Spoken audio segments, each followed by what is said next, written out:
राय साहब जी का हो गया। कुल मित्र मंडली मिलकर के जितना भी राशि हमने जमा किया है अभी भी कम लग रहा है। भाई इतना सरस्वती पूजा में खर्चा बा, कैसे खर्चा इतना मेंटेनेंस हो बुझाते नहीं थे। दिमाग को टेंशन हो गया एकदम कि चिंतन में समझ सकता हूँ। अब किसके द्वार चला जाए आखिर? टेंशन क्या लेते रे मर्द, अभी चल अभी सुबह सुबह काटेंगे के बचन है, अगर काट के फिर आगे चले के।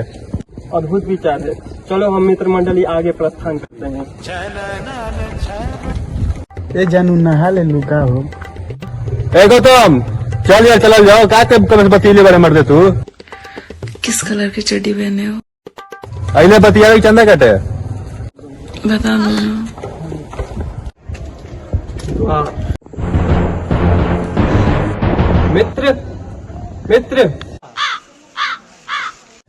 द्वार खोलो मित्र, बाहर और देखो अपने नेत्रों से कितना ही अद्भुत कार्य चल रहा है।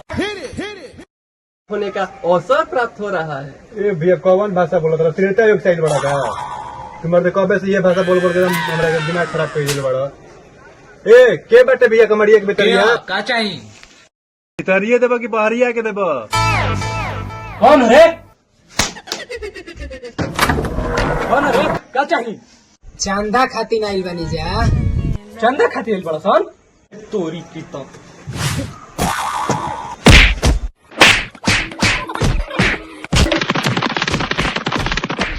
अरे बाबा, अरे बाबा, काहे मारा तोरा? तोरा हिम्मत कैसे भइल रे तोरा? बाबूजी चाय बन गइल बा, आके पी ली। चंदा बेटी तू चल जाओ, मैं देख लेता हूँ।